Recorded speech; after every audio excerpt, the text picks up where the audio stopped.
My name is Olivia Reynolds, and at 32, I've spent the last decade building my career as a head nurse at Westfield Medical Center. While my younger sisters Natalie and Vanessa were busy having their families, I was advancing in the medical field.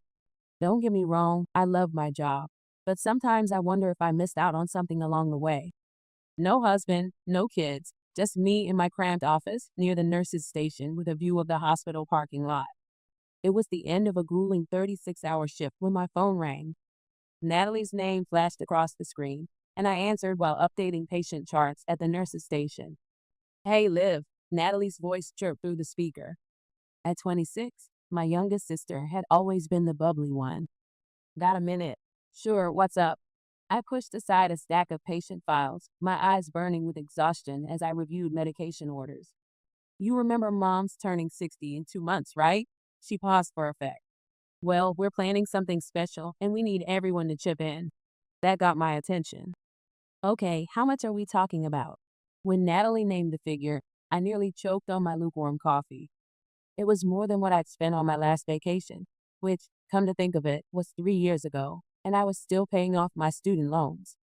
I know it's a lot, Natalie rushed to add, but it's for Mom, you know. No, no, it's fine, I said, already pulling up my banking app, ignoring the concerned glance from my fellow nurse. I'll transfer it right now. Great. Oh, and one more thing, make sure you take a week off work for the celebration. Don't plan anything else for that time, okay? The next few weeks flew by in a blur of night shifts and emergency cases. I'd occasionally wonder what my sisters were planning with all that money, but whenever I asked, they brushed me off with vague responses. Eventually, the constant stream of patients took over and Mom's birthday slipped to the back of my mind. Then came the Saturday brunch. We all gathered at the trendy downtown restaurant. My mother Diana and my father Howard, my sisters, my Aunt Patricia and her kids, Brandon and Tiffany. The familiar chaos of our family gathering surrounded us. Dad telling his same old jokes, Mom fussing over everyone's orders, the usual stuff. That's when Natalie dropped her bomb. So, she said, pushing her avocado toast around her plate with calculated casualness, we finally got everything arranged for Mom's pre-birthday celebration. We're all going to spend a week at Mountain Pine Resort. The table erupted in excited chatter. Mom was beaming, Dad was already talking about hitting the slopes, and my sisters were discussing which ski runs they wanted to try. Why didn't anyone tell me earlier? I asked, feeling a bit left out, dark circles under my eyes from my night shift. I don't even have a ski suit, and there's barely any time to get one now. The table got quiet. Too quiet. Mom cleared her throat, and I felt my stomach drop before she even opened her mouth. Actually, honey, she said with that tone she always used when she was about to ask for a favor she knew I couldn't refuse. We were hoping you could do us all a huge favor and watch the kids while we're there. I stared at my family gathered around the brunch table, waiting for someone to laugh, to say it was all a joke, but the silence stretched on, broken only by the soft clink of silverware against plates. You want me to watch the kids? I finally managed to say. All 5 of them? My mind started counting them off automatically. Vanessa's toddler Jason, Natalie's baby girl Lucy, Brandon's twins Tom and Anna, and Tiffany's son Pete. 5 kids under the age of 7. Well, you're so good with them, she said, as if that explained everything. They loved their Aunt Olivia. I looked around the table again, still hoping to see a hint of humor in someone's eyes. There was none, just expectant faces waiting for my usual yes. But that's not fair, I heard myself say, my voice sounding strange to my own ears. I felt my chest tighten. What's that supposed to mean? Natalie jumped in, her voice carrying that condescending tone she perfected over the years. She just means that you don't have children or a husband to get away from. The rest of us, we need this break. You understand, right? The elegant brunch plate before me blurred as I blinked back tears. I wouldn't give them the satisfaction of seeing me cry. Instead, I quietly pushed back my chair and stood up, my scrubs from the night shift suddenly feeling like a badge of alienation among their stylish weekend attire. Olivia? Mom's voice held a note of concern, but not enough to actually stop me. Without a word, I grabbed my medical tote from under the table and headed for the door. Nobody moved to stop me. Nobody called out. The only sound that followed me was Mom's voice drifting from the dining area. Don't worry, she's just a little offended, but she'll come around. She always does. As I walked to my car, their voices faded behind me, already moving on to discussing ski slopes and winter gear. The morning air felt cool against my flushed face, helping to clear my head. 10 years of putting everyone else first, of being the responsible one, the reliable one, of saving actual lives at the hospital, and this is what I got in return. The worst part wasn't even the babysitting request. It was the casualness with which they'd assumed I'd agree. The way they planned this whole thing without me, using my money, my time, my precious vacation days without even asking, as if I was just a resource to be used, not a member of the family to be included. I spent half the morning pacing around my apartment, replaying every family gathering, every holiday, every moment when I dropped everything to help someone else. The memories came flooding back, each one taking on a new, darker meaning in light of today's events. There I was at 16, making dinner while mom helped Vanessa with her homework. Me at 18, turning down a spring break trip with friends to watch Natalie while our parents took a weekend getaway. At 21, working two jobs during nursing school to help pay for Vanessa's prom dress. The images kept coming, year after year, sacrifice after sacrifice. Olivia, can you watch Jason for a few hours? Vanessa's voice echoed in my head. I really need a break from being a mom. Olivia, would you mind taking the twins for the weekend? Brandon's familiar request played back like a broken record. Tiffany's overwhelmed with Pete, and you're so good with kids. I'd always said yes. Always. Even when I had night shifts the next day. Even when I was exhausted from a 36-hour rotation at the hospital. I'd taken pride in being the reliable one, the responsible sister, the perfect daughter. I collapsed onto my couch, the fabric rough against my skin. The photo albums on my coffee table caught my eye. Family vacations, where I was always the one behind the camera. Holiday gatherings, where I was always checking temperatures and bandaging scraped knees while everyone else laughed in the living room. When was the last time someone had asked me what I wanted? It's not like you need a break from family life. Natalie's words kept echoing in my head, as if my life-saving patients, my career in medicine, my choices were somehow less valid because I wasn't married with children, as if all my sacrifices meant nothing because they didn't fit their definition of what mattered. Sleep didn't come easily that morning after my shift. I tossed and turned, remembering how I'd worked through nursing school on a scholarship, determined not to burden my parents financially. How I'd started my career immediately after graduation, helping to put both my sisters through school. All those night shifts at the hospital, advancing in the medical field, sending chunks of my salary home to help with family expenses. By afternoon, I'd made up my mind. I wasn't a confrontational person, never had been. There had to be a way to resolve this peacefully, to make them understand without causing a family rift. So I did what I'd always done when there was a problem. I tried to find a medical solution. I waited until a reasonable hour on Sunday evening before picking up my phone. Mom answered on the third ring.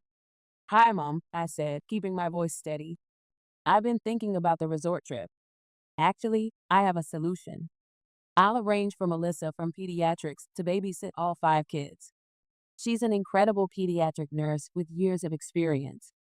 That way everyone can enjoy the celebration together. The silence on the other end of the line stretched for a moment too long. That won't work, Olivia, she finally said in a tight voice. We can't trust some hospital colleague with the children. They're used to you. Mom, I want to celebrate together with the rest of the family. I tried to explain. I want to be there for your birthday. Melissa is wonderful with children, even better qualified than I am. The kids would love her. You know, you're not exactly a social person. She cut me off, her voice sharp. You'd probably be uncomfortable with all the noise and activity anyway. The children will keep you busy, and you enjoy spending time with them. It's perfect for everyone. The click of the call ending echoed in my ear before I could respond. I sat there, phone still pressed to my ear, as my mother's words sank in. She hadn't even bothered to say goodbye. I was still staring at my phone, processing my mother's abrupt hang-up, when it buzzed again. Natalie's name flashed across the screen. How dare you? She hissed before I could even say hello. Mom just told me about your little suggestion about hiring your nurse friend as a babysitter. Are you trying to ruin everything? I sat up straighter, my sister's hostile tone catching me off guard. Ruin everything. I'm trying to find a solution that works for everyone. We already have a solution. Natalie's voice rose. Everything's planned, Olivia. Everything. And now you're being completely selfish, trying to change all our arrangements at the last minute. The accusation hit me like a slap. I'm being selfish. Yes, you are. We've been planning this for weeks. Everyone's excited. The resort is booked. The activities are scheduled. And now you want to throw a wrench in everything because you can't just do this one thing for the family. My hand started shaking, the way it does after a particularly difficult surgery. One thing? Are you serious? You know what? If you ruin this trip for everyone, if you spoil mom's birthday celebration, don't bother talking to me again. I mean it, Olivia. The line went dead. I sat there, stunned by her threat, when my phone buzzed with incoming messages, this time from Vanessa. Family needs to stick together. Her first text read. We all help each other out. Another message popped up. Remember when I watered your plants last year while you were at that medical conference? And another. You're good with the kids. They love you. Why can't you just forget about being resentful and think about what's best for the family? My fingers flew across the keyboard as I replied, a real family doesn't take advantage of each other. A real family respects each other's wishes and includes everyone in their plans. A real family doesn't manipulate and guilt trip each other. I watched the three dots appear and disappear several times, but no response came. That's when it hit me. The way they'd ask for money without explaining what it was for. The careful way they told me to take time off work without mentioning the resort. The casual way they'd announce their plans at brunch, as if everything was already set in stone. They planned this all along. While I was working night shifts, while I was babysitting their kids, while I was being the perfect daughter and sister, they were secretly arranging this trip. They'd used my money, arranged my schedule, and planned to dump 5 children on me without so much as a conversation. And now that I wasn't playing along with their script, they were trying every manipulation tactic they could think of, guilt, threats, emotional blackmail, to force me back into the box they created for me. Something strange happens when you finally see through the fog of manipulation. Suddenly, everything becomes crystal clear. I felt lighter than I had in years. The guilt that had been weighing me down was replaced by something else, professional determination. I opened my laptop and started searching. Within an hour, I had booked a spot at a wellness retreat in Florida for healthcare workers. Nothing too fancy, but it had meditation sessions overlooking the ocean and was within walking distance to everything I might need. I even splurged on a first-class plane ticket.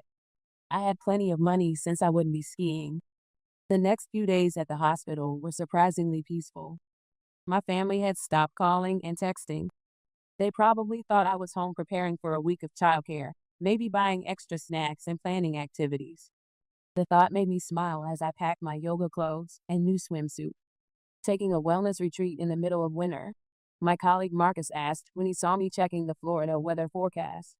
Sometimes you need to do something for your own well-being, I replied, surprised by how good it felt to say those words out loud. The morning of my flight, I took one last look around my apartment. I cleaned everything meticulously, a habit from following hospital protocols, I suppose. The empty fridge, the properly locked windows, everything in perfect order, just like always. Except this time, I wouldn't be here to answer any desperate phone calls for babysitting or medical advice. As the plane took off, I switched off my phone and tucked it into my bag. No patient charts, no family WhatsApp drama, no emergency calls. Just me, the wellness retreat, and a whole week of healing. The Florida air hit me like a warm embrace when I stepped out of the airport. Palm trees swayed in the breeze, and I could smell the salt from the ocean even from here. My retreat room was even better than the website showed. The balcony offered a perfect view of the endless blue horizon, and I could hear the waves crashing against the shore through the open windows. That first afternoon, I walked barefoot on the beach, letting the warm sand squeeze between my toes. When was the last time I'd done something like this? When was the last time I'd done anything just for me, not for a patient or a family member? I joined a meditation class by the pool, read a nursing journal without interruption, and had dinner at a quiet beachside restaurant where no one needed me to take their temperature or clean up their spills. I watched the sunset from my balcony, sipping herbal tea without a single thought about medication schedules or morning rounds. On my last morning in Florida, I savored my final moments of peace. I knew I'd have to turn my phone back on eventually, face whatever chaos I'd left behind. But I hadn't quite expected what I found when my phone finally powered up. It started buzzing nonstop, messages, voicemails, calls, hundreds of them. The timestamps showed they started exactly a week ago, early in the morning. My hands trembled slightly as I began scrolling through them, the kind of tremor I usually only get after a difficult, traumatic case in the hospital. The first messages were from Natalie. Where are you? We're outside your apartment. Then Vanessa. Olivia, open the door. The kids are getting restless. Brandon. Hey, we brought Tom and Anna like planned. Are you home? Tiffany. Olivia, what's going on? Pete's asking for his aunt. As I read through the messages, I could picture the scene perfectly. My sisters and cousins standing outside my empty apartment with 5 confused children, their suitcases packed for the resort, their carefully laid plans crumbling around them. The tone of the messages changed quickly from confusion to panic. Olivia, this isn't funny. Where are you? Pick up your phone. What are we supposed to do with the kids? You can't just disappear like this. Then came the anger. Natalie's messages turned nasty. You selfish witch, how could you do this to us? I've got an Instagram story planned about Mom's birthday week. Vanessa's wasn't much better. I can't believe you're this immature.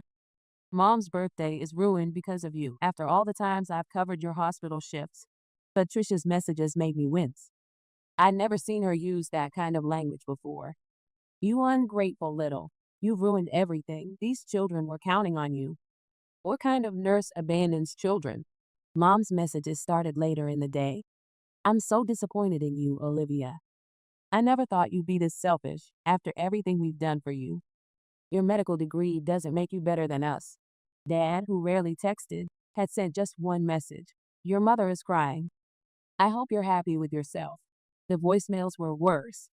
I could hear the anger, the disappointment, the accusations in their voices.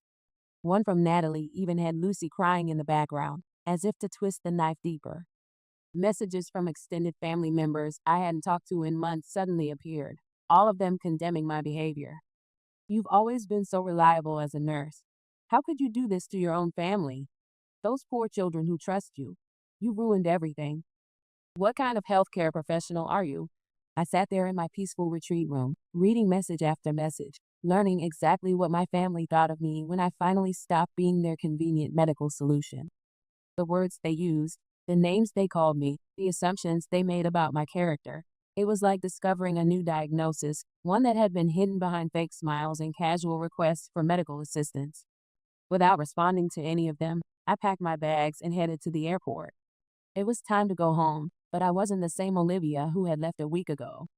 That Olivia might have apologized, might have felt guilty, might have tried to make it up to everyone. But that Olivia was gone, as if detoxified by the Florida sun. I had just finished unpacking my retreat clothes when I heard the aggressive pounding on my apartment door. Before I could even reach it, I heard a key turning in the lock, the emergency key I'd given my mother years ago, just in case someone in the family needs medical help. They burst in like a medical emergency, Mom leading the charge, Vanessa and Natalie flanking her sides, all of them red-faced and wild-eyed.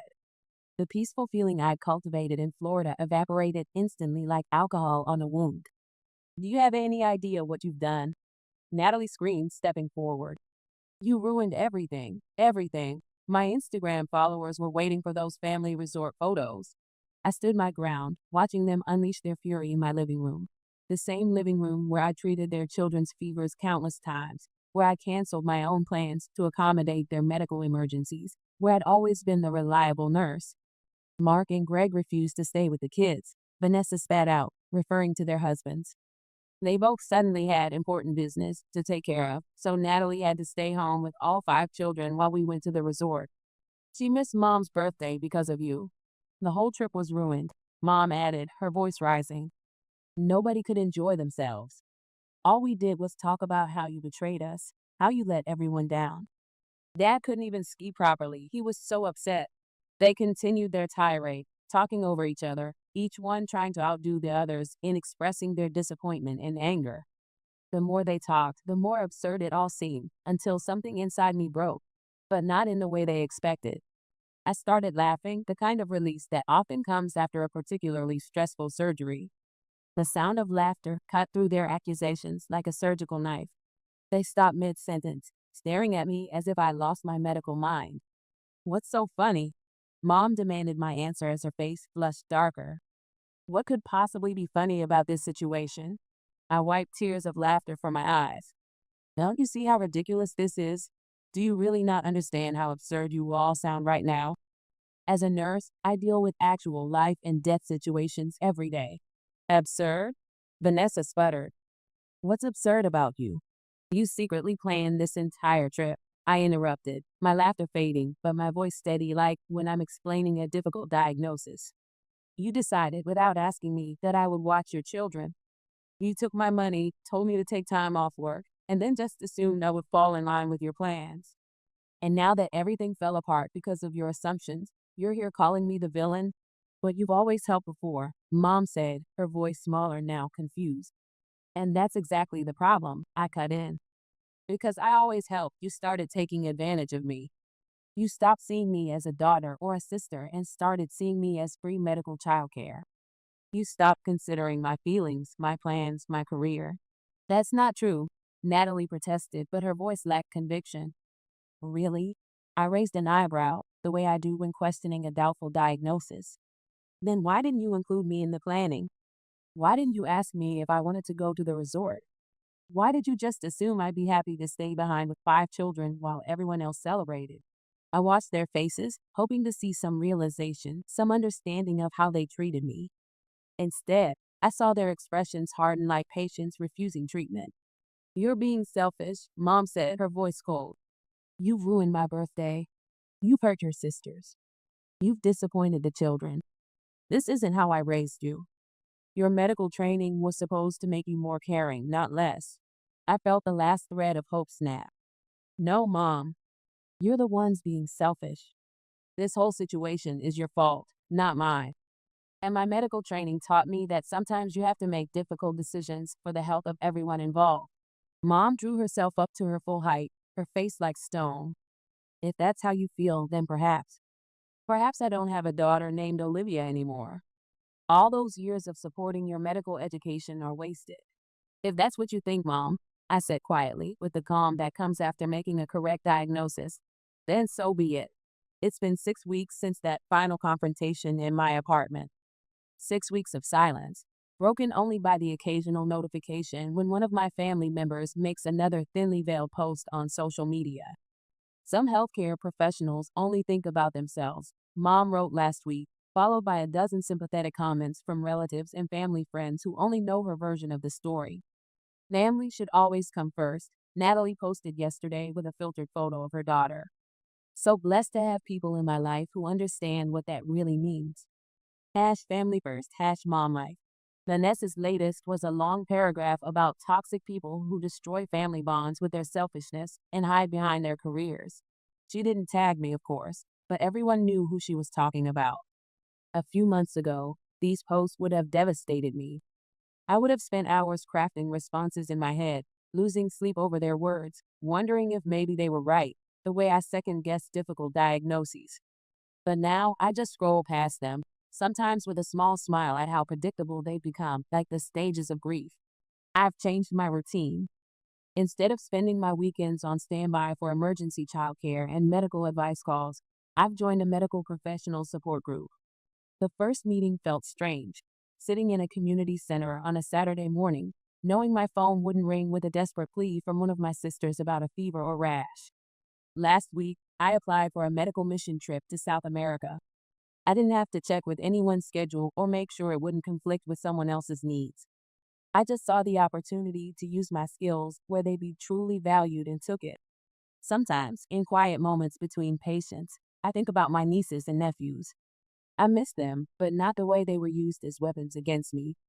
I hope that someday, when they're older, they'll understand.